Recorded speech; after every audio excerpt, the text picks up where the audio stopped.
Hey guys, Bobby Thompson back with another video, and in this video we're going to talk about 5 videos that shouldn't exist if the Earth is a pressurized pear rock hurtling through the black void of space, and 10 that should.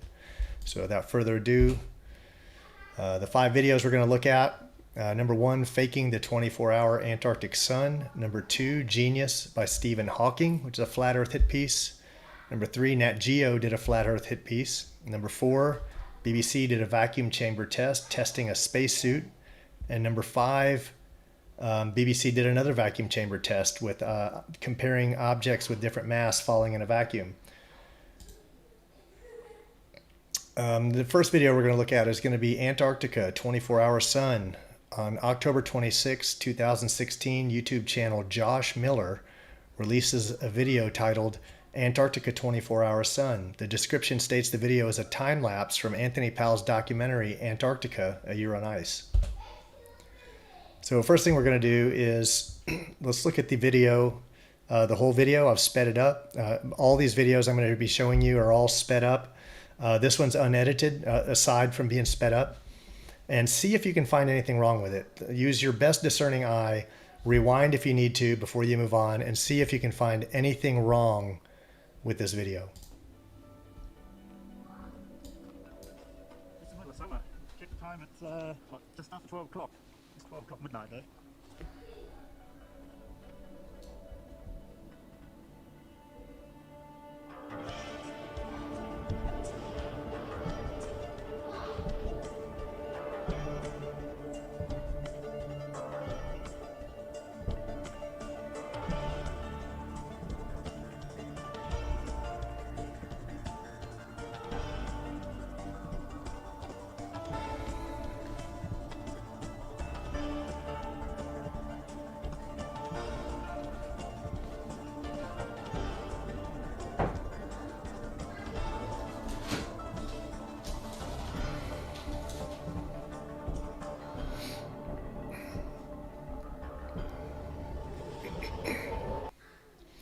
Pretty convincing, right? Again, if you didn't find anything wrong, go back and look at it. See if you can see it.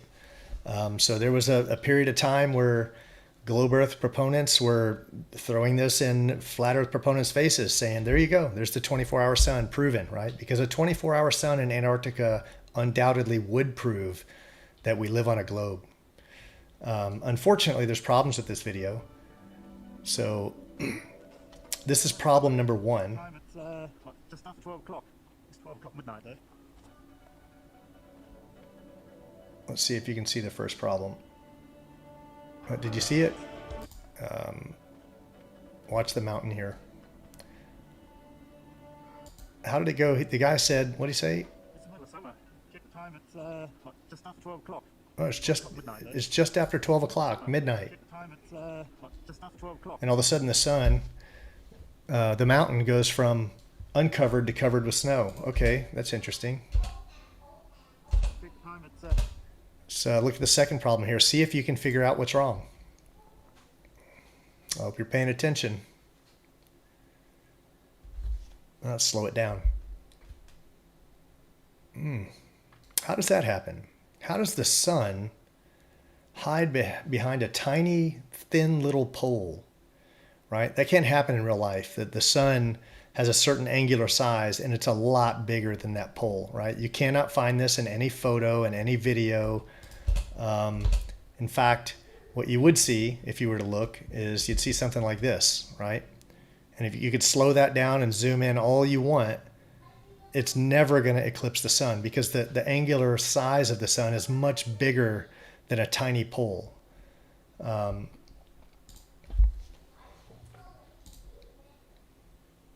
All right, so now here's the big one though. This is the real problem. Let's get this going. And what we got going on here is the bottom, you're seeing the top half of the original video played from start to finish, okay? And we're gonna restart the original video towards the end. And you're gonna see why we do that here in just a second.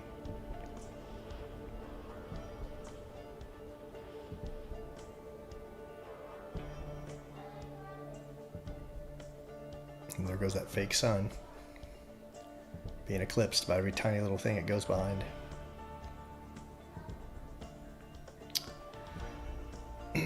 So this is the original first video, unedited, a little bit sped up, but just a little.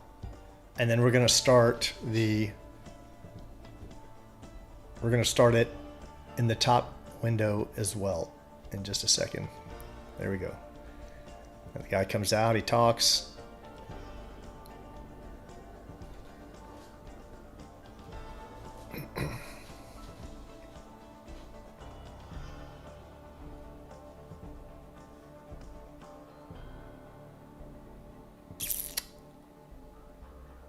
Ooh.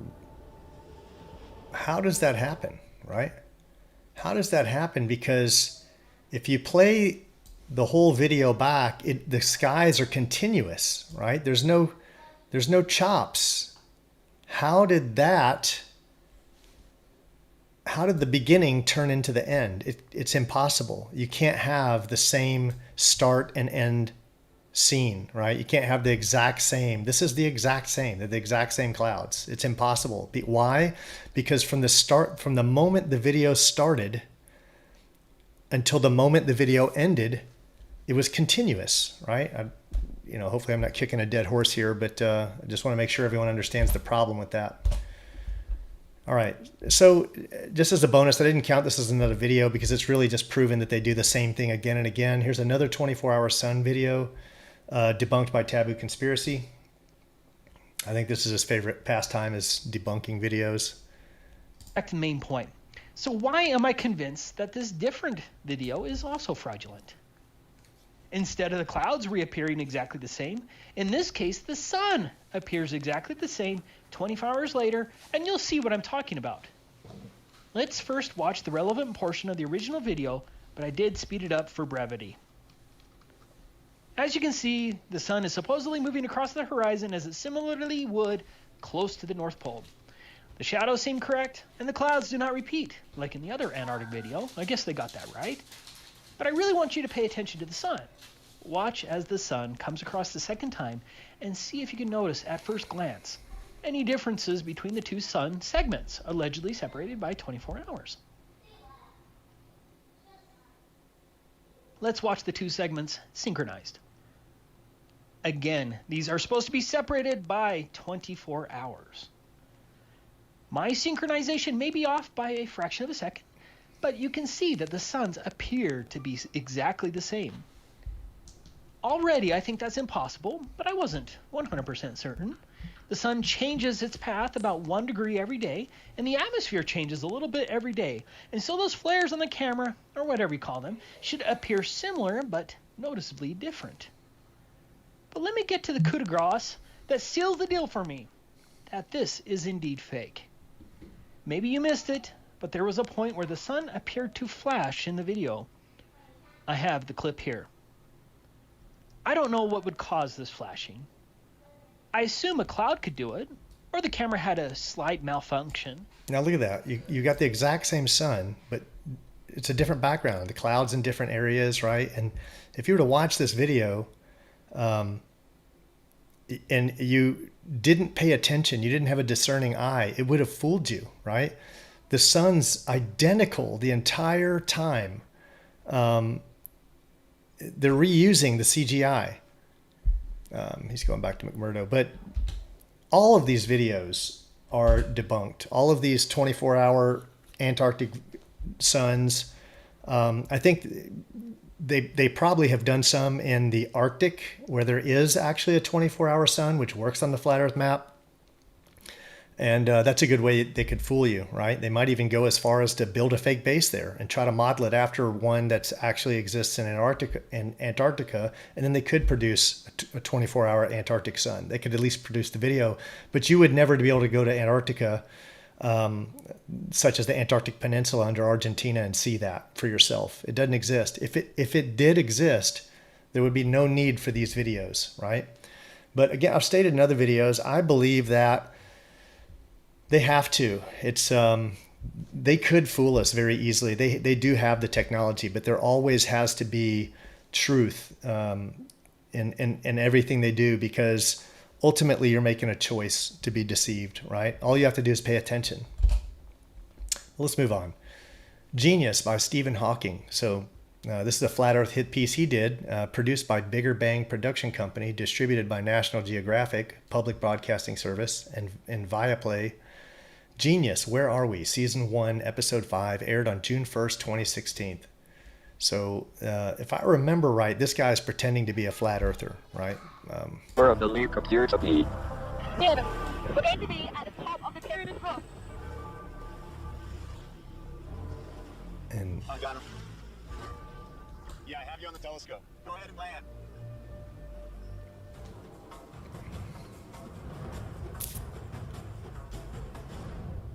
As it lands, it completely disappears from my line of sight.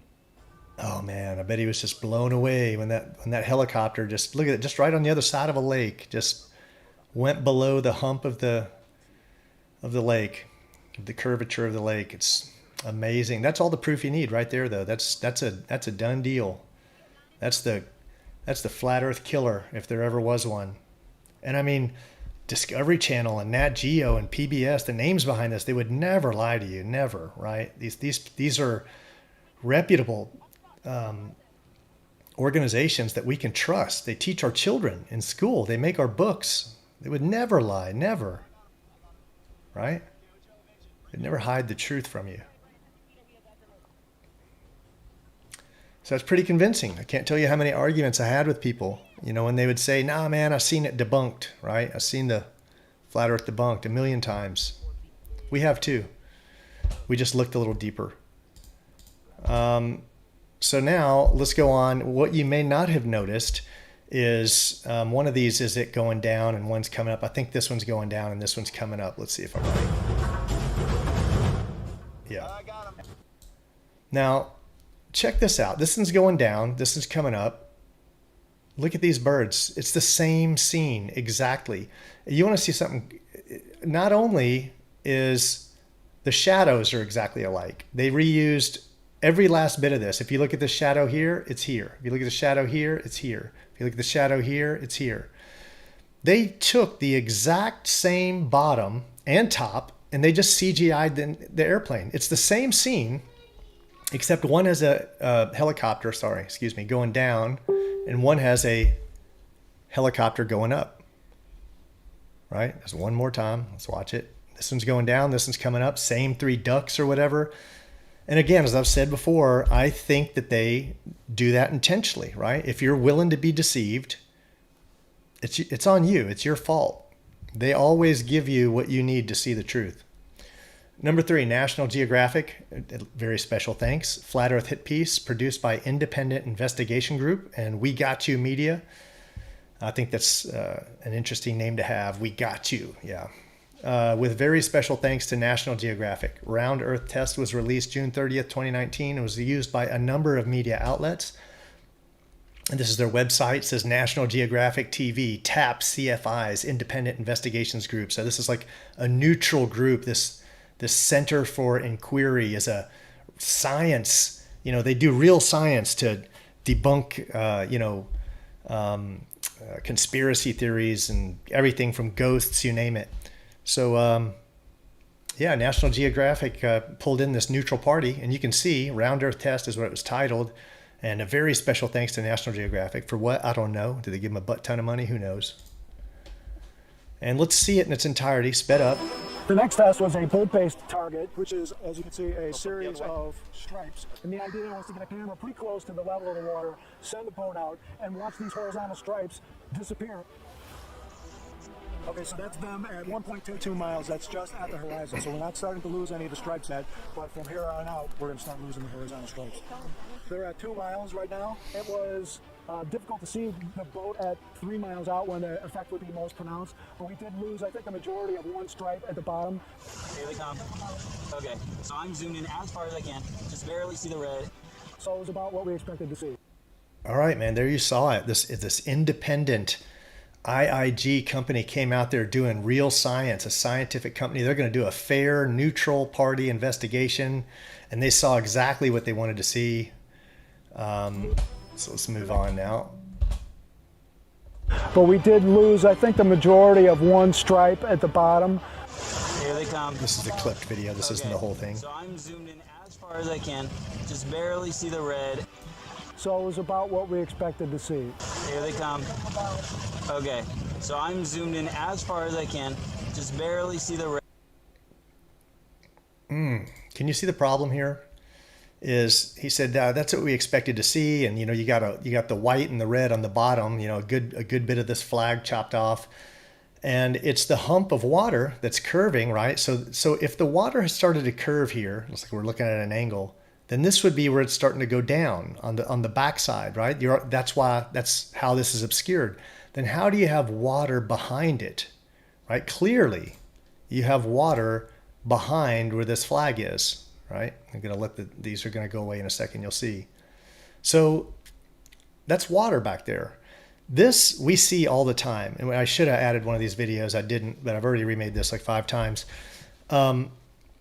We see this all the time. And we've filmed islands during the day, and we've watched the water like appear to go up and down, but it's in a lake, and we know it's not water going up and down. We know there's not a tide in the lake.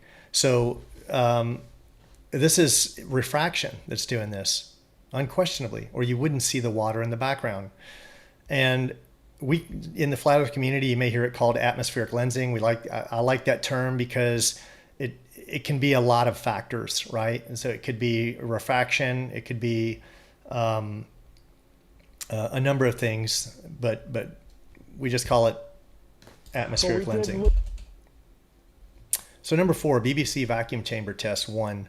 June 21st, 2009, BBC releases James May at the Edge of Space, which portrays James May participating in a vacuum chamber test to verify the efficacy of a modern spacesuit. So he's apparently going to go up to the edge of space in this like U-2 spy plane or something, and you have to have a pressurized suit for this. So he's going to test this suit that would save his life and keep him alive. Let's watch the thing in its entirety, sped up a little bit. Captain Latimer wants me to prove that I can stay alive with just my spacesuit for protection. Sergeant Johnson and Sergeant Jacobs in there with you today, and so 2 of our pilots, and you got a good chance to meet those guys whenever they were over in the integration room with you. They're going to be right there. There's an awful lot of people, presumably all to keep me alive, because when all the air's pumped out, this chamber will turn deadly, making some strange things happen. Is that going to boil? That will begin to boil at around 63,000 feet, so we're going to, and I'll keep you posted on that as we get a little bit closer to it. Okay, we're going to start our rapid ascent up to 75,000 feet now. Okay. And we're going to keep an eye on that glove, which has already expanded considerably since we started. Now, we just passed through 50,000 feet. That's what the Air Force deems as the space equivalent zone.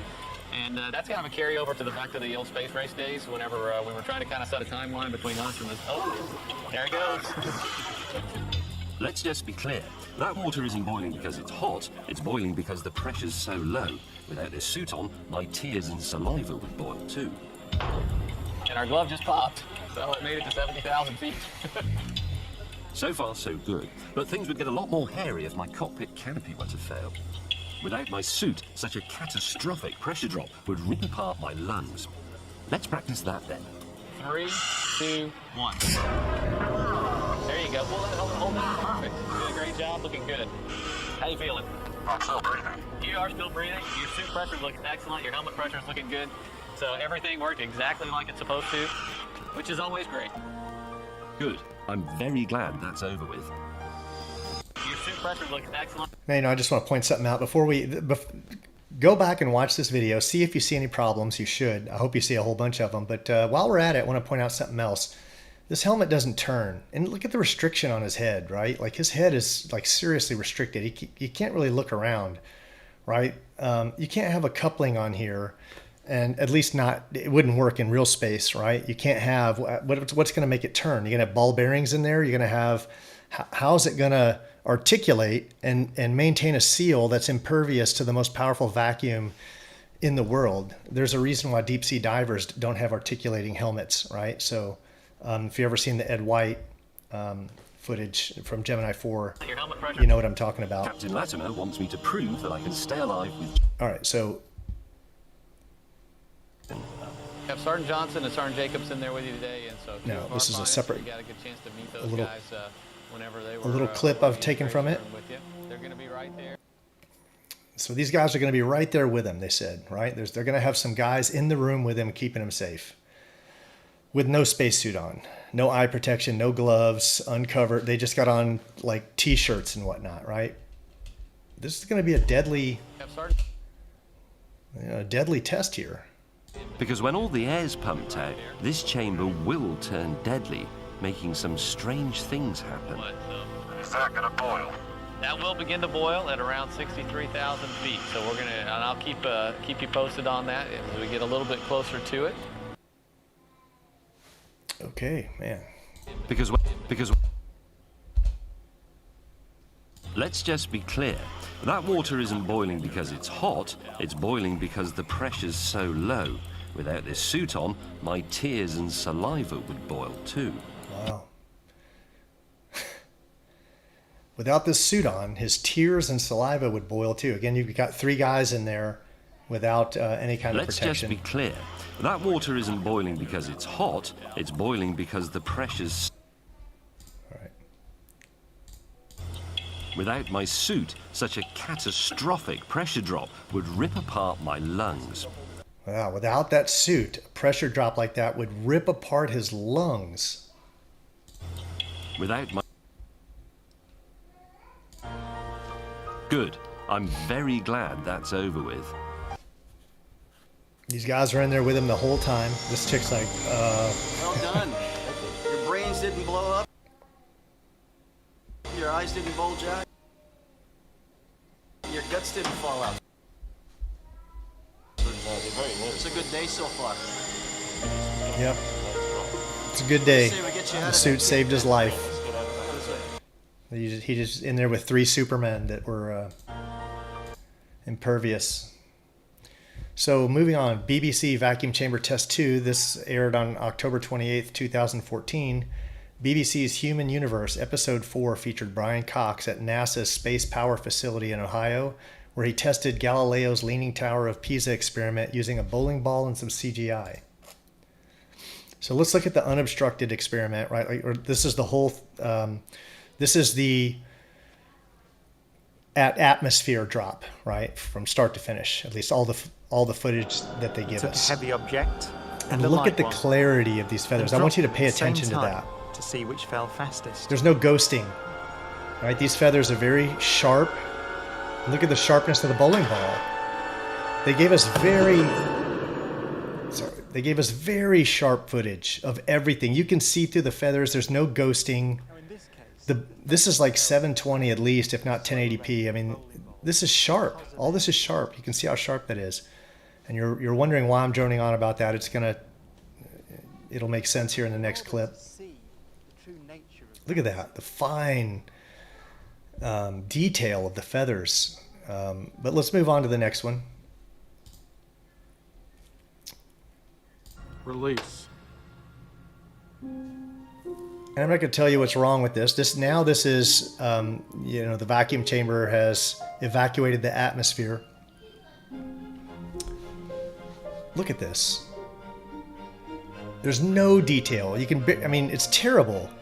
And that's called ghosting, what you see right there. You can't, it's just blob. It's just a white blob.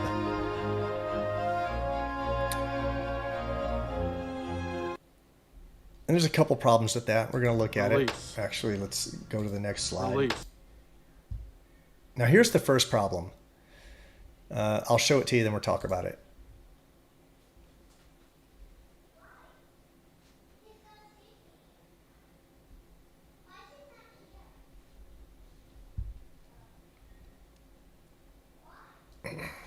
So the argument. So this is the one where they did it in the vacuum, and everything should fall at the exact same time, because weight is irrelevant.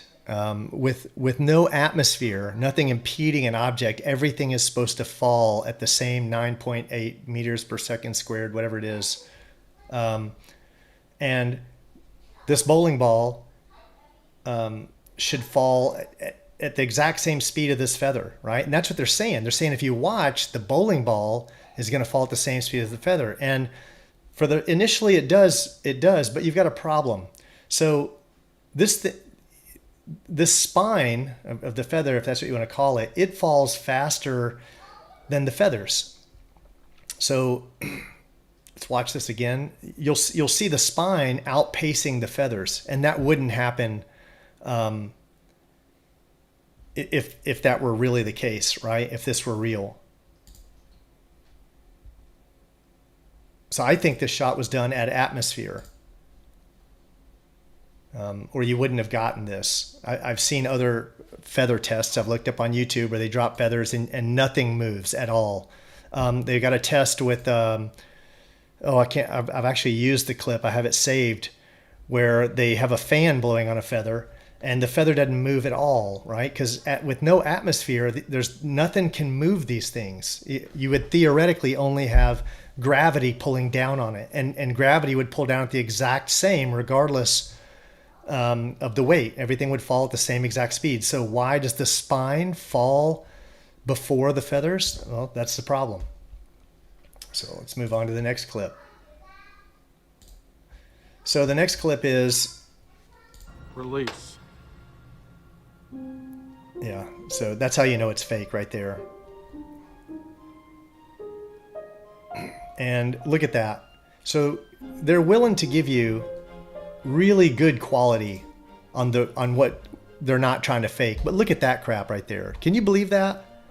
This is what they're giving you for evidence. Like, they're trying to prove to you basically right now, they're trying to back up the theory of gravity, and they're going to give this as, we just proved gravity. They all celebrate at the end of the video, and Brian Cox is over there. They're all celebrating, right? And hugging each other and just laughing and giggling. And because they essentially prove gravity. But this is what you have to believe. You have to believe that this is the best footage we could get. You have to believe that. Are you kidding me? Look at that. The ball even stretched a little bit. Like, it's terrible graphics. If you're going to accept this as proof of gravity, that's on you, right? You just got fooled here. But let's go farther. There's still more. Release. Now,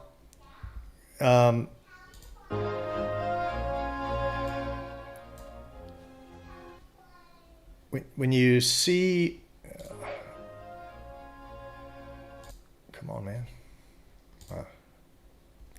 Watch this feather here.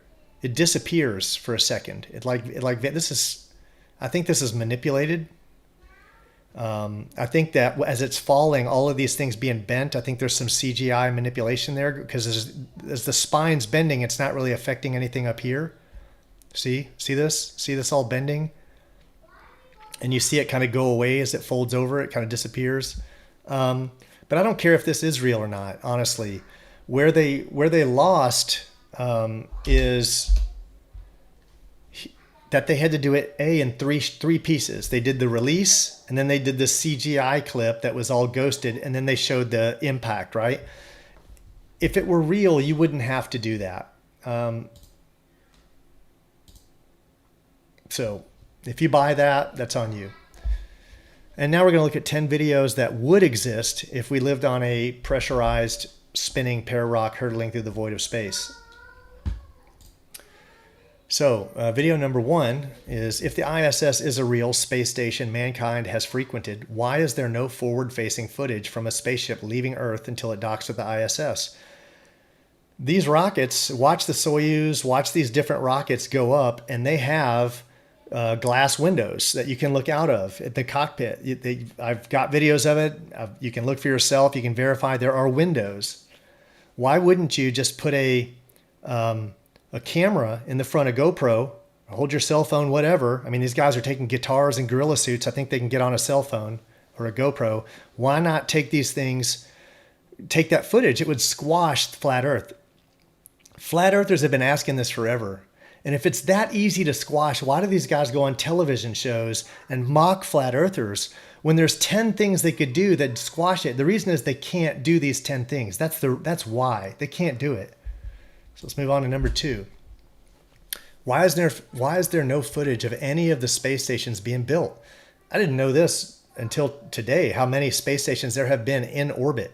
Salyut 1, Salyut 2, Cosmos, Skylab, Salyut 3, Salyut 4, Salyut 5, Salyut 6, Salyut 7, Mir, Tiangong 1, Tiangong 2, OPS 0855, Genesis 1, Genesis 2, ISS, and Tiangong SS. Right now, just these last two are operational, but all of these have been operational from a few weeks to a few months, and maybe even, I don't know, I didn't pay attention if they go to years.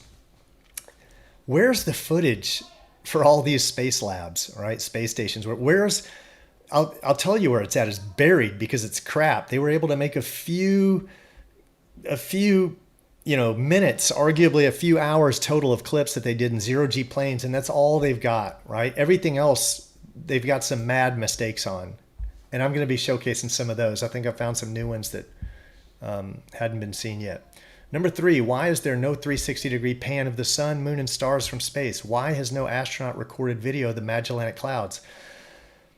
If, every single EVA walk, these magnificent EVA walks, and keep in mind, these guys can do whatever they want. Again, they're bringing ukuleles, they're bringing gorilla suits, they're bringing their favorite jerseys, they're bringing little toys, instruments, they're singing with people. There's not a problem. Apparently they have the liberty to do whatever they want when they're up there. All I see them doing is playing games. I think when they walked out and do an EVA, they could very easily, and I don't think anyone would get mad at them, just do a 360-degree pan of space. Better than a 360. Do a 360 in every direction. Just look, show us space. Be like, this is space. Look around, take this in. Over there we got the sun. Check it out. Over here we got the moon. I'm going to turn around. Back there, we got the Magellanic Clouds. We got, look, you never seen Jupiter like this, have you? And check out Mars over there. You want to tell me they don't have cameras that are capable of that? Or they just don't want to do it because they like mocking flat earthers? Is that what it is? You hear Obama talk about it. You've heard different presidents talk about it. They want to mock it, but it's so easy to squash. If you could squash it, you would squash it. The only answer they've got is this little blue bar behind video on the bottom of videos that says, whatever it says, flat Earth is some defunct, whatever. Moving on, number 4, allow an Antarctica outpost to share their exterior webcams for a full 24 hours during the summer months when there should be a 24-hour sun. So if you understand the models, I know not everyone does. Some of you might be new to this video. I'll try to sum it up real quick. On a flat Earth, you can only have a 24-hour sun as it rotates around the center. That's not a problem. Someone around that area can film the sun for 24 hours in the Arctic. I hope I said Arctic. In the Arctic summer. It's there for about 3 months. On the flat Earth model, so you can watch it 3 to 4 months, you have this 24-hour sun. And then on the flat Earth model, it goes out to around the edges. If you subscribe to the Gleason map style flat Earth, which most of us do, then you can't have a 24-hour sun that you could watch from any point from the Antarctic. It just can't happen. It goes way too far away. On the globular Earth, it should be the same at the South Pole as it is the North Pole. But we've never seen a video of a 24-hour sun. It's never been there. Not only do they keep faking videos, and these videos should not exist, there's no reason whatsoever for these videos existing other than, circumstantially, flat Earth. What else would there be? Why would you put all this money and effort and make documentaries and to fool people with? Why would you make these fake videos? But there's another way you could debunk flat Earth. Just give 24-hour cameras. There's all these bases in the Antarctic. It's not just McMurdo. There's a ton of them. Practically, all the countries that are part of the Antarctic Treaty, they all have bases there. They all have webcams. But if you watch, these webcams shut off. They do like a half day, maybe a little more than a half day, and then they shut off and come back on the next day, right? So the problem is none of this has existed up until now. And I think we're at a point in time now where we've already been shown that we can create anything with AI at this point, and it's almost imperfect. I saw someone put a post the other day where they had these girls working on like Pornhub or whatever, OnlyFans or something, and none of them were real girls. They were all AI girls, but you didn't know. They looked dead real, but none of them existed. So I think we're at a point now where this is now effortless. Like we're coming at a point in time where we will be able to fake all these things. So where you have to be discerning is why were we faking it for the last 50 years. And if you want to accept that, well, we just didn't have the technology, but now we do, that's on you. But nothing, there'll never be a fix for the 24-hour sun, Antarctic sun. There'll never be no fix for that. They may be able to one day produce a video that fakes it convincingly, but for now, we're allowed to travel to the Antarctic Peninsula just below Argentina, and you should see a 24-hour sun there. I wrote every travel agency, and I started making a video about it because I saved all the email responses, and I said, hey, I want to know when I can go and see the but I want to be sure there's a 24-hour sun. I don't want to go if there's not a 24-hour sun, because 24 hours of light is a different problem. We can show a model where that's not a problem. So don't confuse 24 hours of daylight with 24 hours of visually seeing a sun. Anyway, without spending too much time on that, moving on to number 5, turn around the Hubble telescope and give us real-time footage of the Earth, the whole view, spinning in space, never done, real time, right? Just turn around a camera and give us 24 hours real-time footage of the Earth. Some of you are going to say, oh, Himawari. Well, Himawari has been debunked. There's videos out there where flat earthers, hackers, actually you didn't even need to be a hacker. They left their FTP server wide open that anyone could go on there and access it. And they showed all the overlays. You could gain access to all the overlays they were using, and we saw the strip data they were using.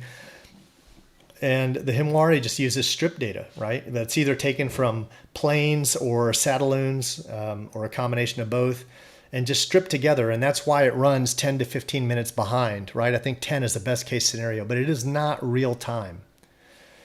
So number 6 is give us, it's just kind of expanding on number 5, give us any real-time footage of Earth, the whole view from any of the thousands of satellites in space. It's never been done. People, I saw a debate the other day, people will argue, I can send up my own CubeSat, I can send CubeSat. Well, why don't you put a camera on your CubeSat? Is that impossible? I mean, these things are powered by the sun. You got power, apparently. That's not a problem.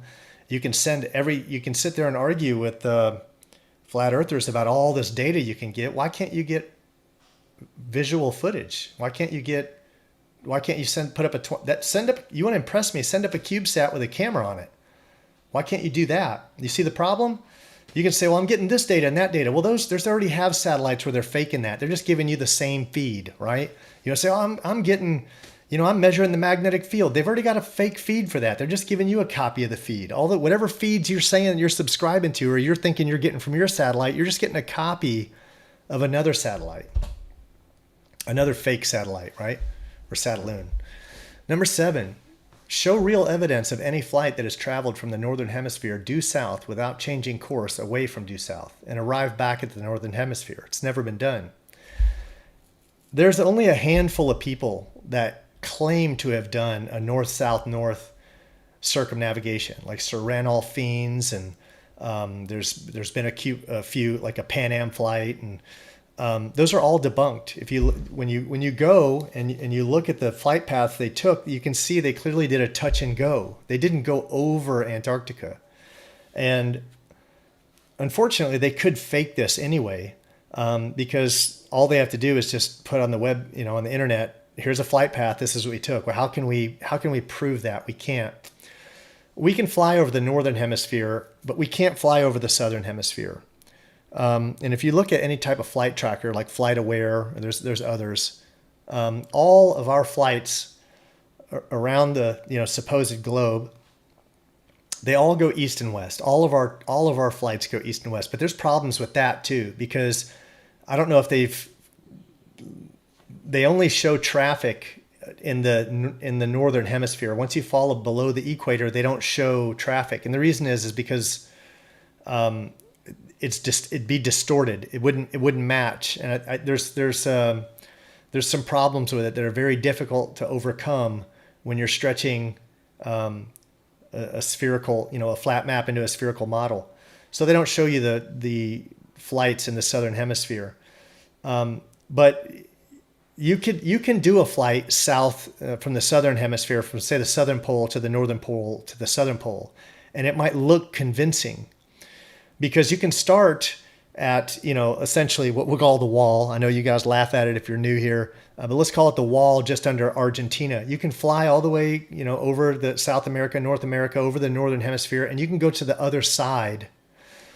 So that might seem like you did a circumnavigation of the, of the supposed globe. But what you can't do is start in the Northern Hemisphere at the North Pole and fly due south and keep going, what some people call dead reckoning south, keep going south, and then come around the other side of the ball.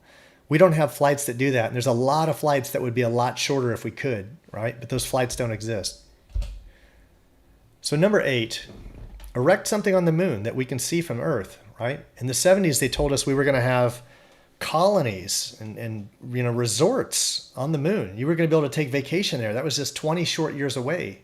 50 years later, we're going to Mars, but there's nothing on the moon. As much as this country and every other country loves obelisks, who knows why? They're not phallic or anything. Why don't we have a big phallic symbol on the moon? Why don't we have an obelisk on the moon? You'll never see one there. There'll never be a moon colony there. There'll never be a space hotel there. There'll never be an obelisk on the moon that you can see with your telescope. That'll never exist. When that day comes, I'll admit I'm wrong. But it's not coming, because once the veil's lifted, you see all the lies, and we've all seen them. And I'll tell you where I'm not wrong, and I'll bet any amount of money on it. You're not going into space. Your kids aren't going into space. Your kids aren't going into space. They can keep spending their money buying NASA hats and NASA photos and donate all their money to NASA, but they're not going anywhere. Moving on to number 9, the 24-hour Antarctic sun. That's the biggest problem, right? Give us a real video of the 24-hour Antarctic sun, but even that's a problem. Honestly, if you want to know for sure if the Earth is spherical or not, go to Antarctica during the summer and see if you can watch the sun for 24 hours. You can't. Okay. I know you're going to say everyone goes, yes, you can, Bobby. Here's the video. Well, every video I've been presented with has been debunked. I think they have to. I honestly think no matter what they're making, whether it's space or whether it's rockets going up or whether it's the Antarctic sun, I think they have to give a tell. I just think it's something they have to do. So you're not looking with a discerning eye. And if you want to know the truth, the only real way to tell is go to the Antarctic Peninsula during the summer months. There should be a 24-hour sun, but there's not. There's 24 hours of daylight, but there's not a 24-hour sun.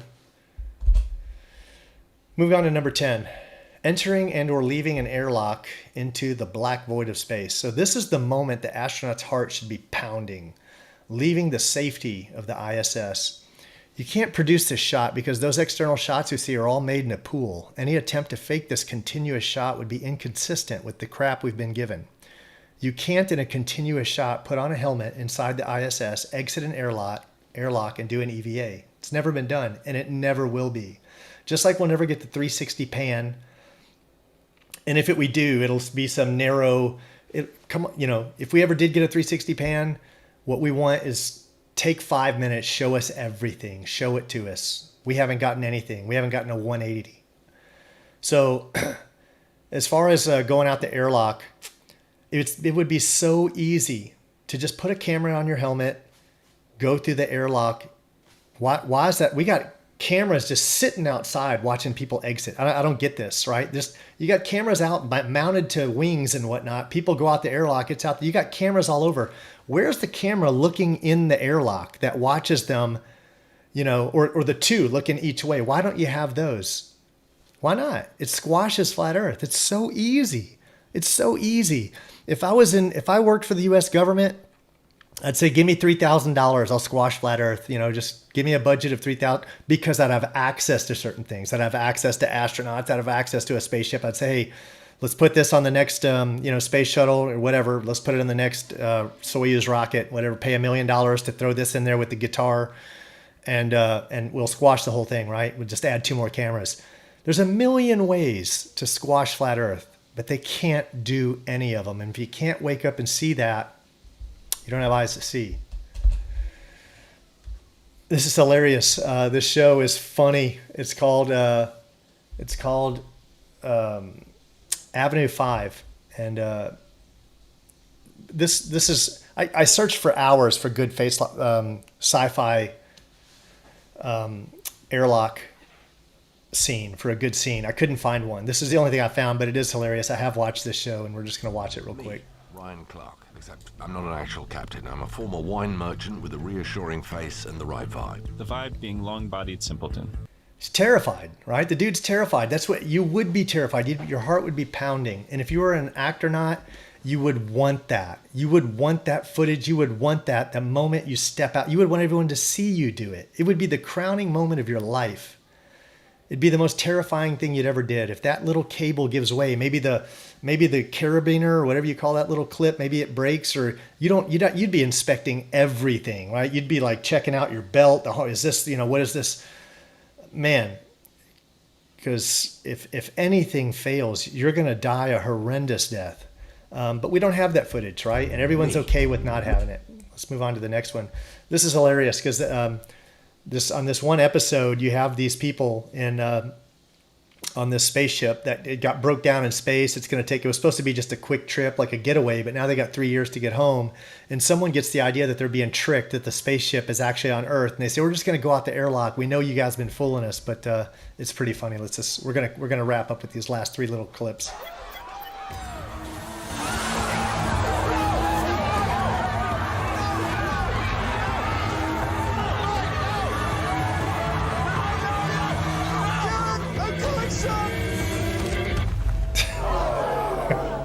Did you see the blood squirt out his eyes?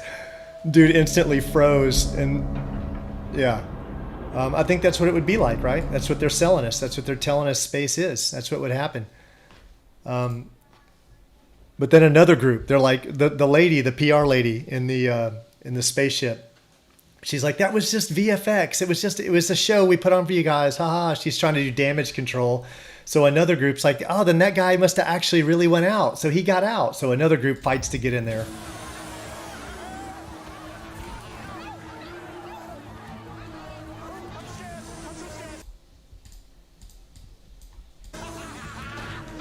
Joke's on you, Herman, you big ass!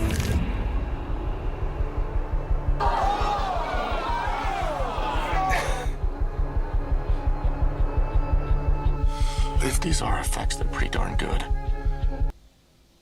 So one last one. We'll wrap up with this. A third group fights to get out. They're thinking they're just on Earth, and they're gonna go out there. Actually, I've changed my.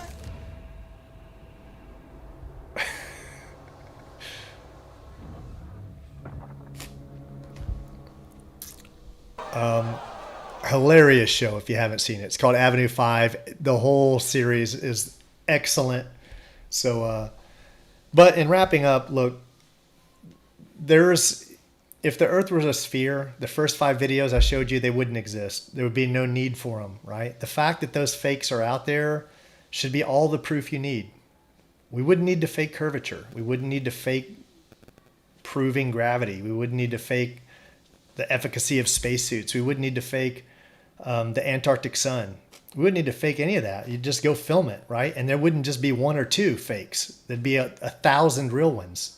There's thousands of Arctic suns. There should be thousands, if not tens of thousands of Antarctic suns, especially when the Arctic sun's not even in contention, right? Like the Antarctic one proves flat Earth. There should be more. People should be going there like, look, here it is. I saw it. So on top of that, the many, many ways that if I were in government in any capacity, I'm confident I could prove the Earth were flat easily, or a sphere, prove it a sphere easily. There's all these ways that would prove, right? The fact that you are okay with you're gonna live your whole life and you're never gonna see astronauts, assuming they were real, because I call them actronauts, exiting an airlock, right? What you should see is 2 cameras to really prove it's real. You should have the little video where someone's filming from the outside while he has the one on his helmet. Like they're watching him suit up and they're filming him, and that's the little video. And the big video is the one playing from his head, from his helmet. And he gets suited up and he walks in the airlock and it closes and he's talking, he's narrating, he's saying, guys, man, this is crazy. Or, hey, here I am. He can act all confident, be a hot shot. here I am going out to the external door, right? And he goes out there and then he swings around the corner and grabs but instead, what do we get? We get scuba tanks. And we have cameras just mounted to wings outside, but we can't have any in the airlock, right? The fact that you're buying this, that's on you. You're not living in base reality. Flat earthers are living in base reality. So I hope you wake up. We're doing all we can. Shout out to this. I've got so many channels. I added some new ones to my description. So I think I added Good Times for All and I added Melodome, 2 more great channels. I only recently found out about Zachary Zabala with Good Times for All and Austin Thompson, because we got Nathan Thompson now. We got me. We got Austin Thompson, Melodome. This community is nothing but love. And we'll take all this heat for you guys. If you think we're doing it for glory, you're wrong. We're trying to wake you up. Take the red pill, follow the white rabbit, take the red pill. Hope you guys enjoyed the video. That's all I got. Until next time, take care.